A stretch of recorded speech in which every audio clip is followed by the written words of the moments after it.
Big Z Reviews. How to Train Your Dragon: The Hidden World is the third and final movie in the trilogy of the How to Train Your Dragons. And I really think that this will go down as probably the best animated trilogy ever. And one of the best, trilogies of movies, especially the top five, I think. Because each one is really good, and it tells a complete story, and I really liked it. There is an armada with enough cages for all of our dragons. This is a new kind of enemy.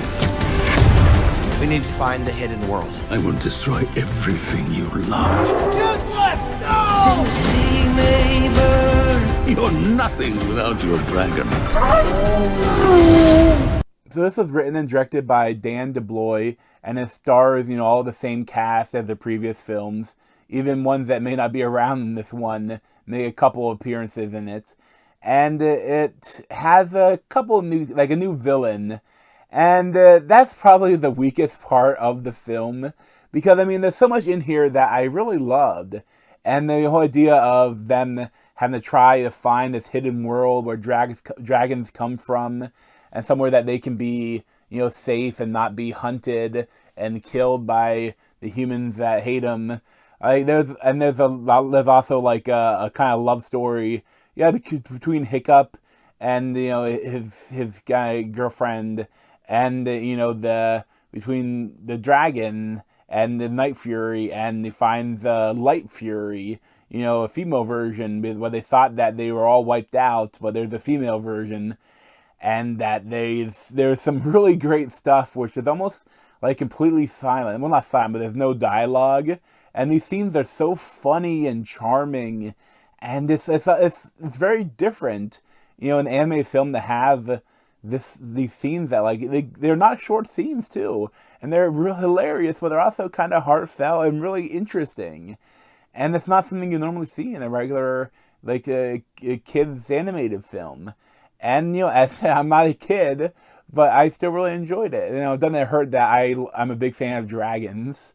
But, it's because I'm one of my favorite book series. My favorite author is Robin Hobb. And she has this book series called The Realm of the Elderlings. And in it, it doesn't actually get really until, the end of the second trilogy. You get to see that there used to be dragons in this world. And there are possibly now real dragons coming up there still. You could come back into the world. And that... there in that world, there's things where when dragons and humans kind of cohabitate, they form this elderlings. The dragons kind of, the magic of them change the humans into something else.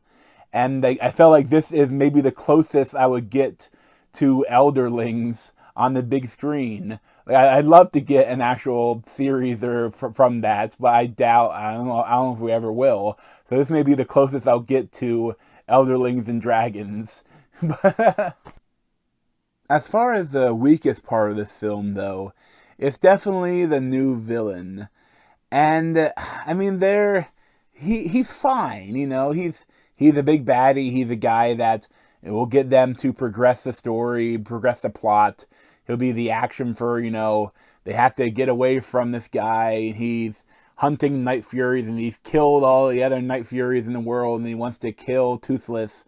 And that he also wants to trap all the other dragons for his army of people that want to have an army of dragons. I don't know they never really said what they're really trying to do with the slave dragons.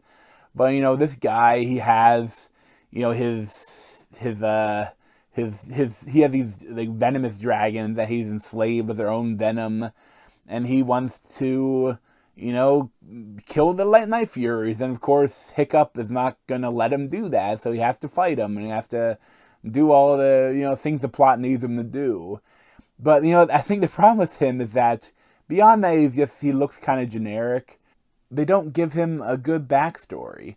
When you tell him he gets a chance to do his villain monologue, he goes on why he wants to kill all the Night Furies, and the only reason he has is that when he was younger, he killed a Night Fury, and then all the townspeople loved him. They called him a hero, and he liked it. He liked being a hero. So he decided to kill all the Night Furies. And no one ever really treats him like a hero in this. That he is so evil, and and the thing, if you want to, it'd be so easy to fix him too. Like the easiest way to fix him is just give him a tragic backstory. I mean, instead of him just liking killing things, have his family was killed by a Night Fury, or his town was destroyed by a Night Fury. Or I mean, it'd be so easy. I mean, these are dragons. And even though that once you train them or once you introduce yourself, they can be really nice. Even in the first film, they all hated them because they would destroy their town constantly and kill people and eat their limbs and stuff. So it would make sense if this guy had a backstory for why he wanted to kill the Night Furies. That they killed his family or something. And then he'd be more empathetic. And he'd have a reason for why he wants this. And you wouldn't just be so black and white that this guy's evil and I would have loved a little bit more depth with him. I also must say that while the film is animated very well, I mean, it's a beautiful film, and the action is animated excellently. But for me personally, I kind of grew annoyed at the action. Because every time they have these really cool dragon armor, and Hiccup has this cool dragon, this like fire sword, and like you just be waving it around, and he would block attacks with it. And then every time they would have to, because they can't actually kill people, they would hit someone on the head, or they would throw them off the boat. And it's like all this time they have these Vikings, these dragon riding Vikings, which have these like giant axes and swords and maces, and all they ever do is bonk people on the head and like or throw them off a boat. And even though if they throw them off a boat and they knock them on the head, that's hard enough to knock them out. There's a good chance they're going to die, but they can't show it because it's a kids' film. And I know it's a kids' film. Okay, they can't really have your main characters going around murdering everybody in these battles. But this has, watching it, I'm like, I kind of grew frustrated with it. But I completely understand why they didn't have more bloody action. But the voice talent in this film is really good. And, for all of these films, they've had a lot of great people. I mean, Jonah Hill, Kristen Wiig, Kit Harington.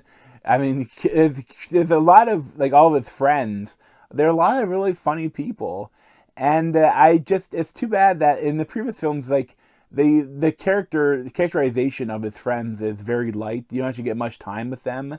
And in this one, you get a little bit more time with these characters, and I liked them. I liked each of them. Like, although most of the time they're more for the comedic effect, the team. But I liked the America Ferrera as Astrid, and Jay Baruchel as Hiccup. I liked all of them, and I like that they gave him a little bit more to do this time around. And it's as a whole, I really enjoyed this film. I honestly think that this is a perfect conclusion to this trilogy, to the story.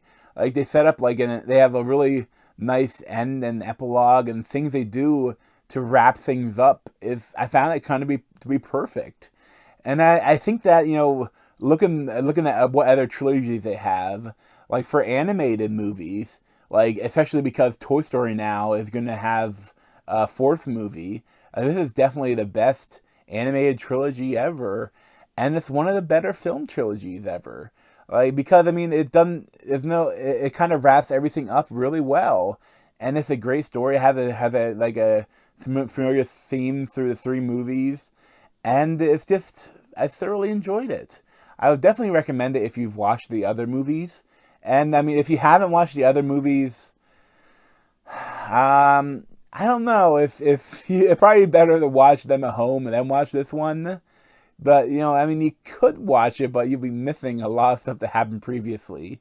But, so I give this like a 9 out of 10, 9.25 out of 10. It's a really good film that I would highly recommend. But thanks for watching. You should get the video playlist on my head. And subscribe to me in that Z over there. Thanks. This has been a Big Z movie review. Thanks for watching.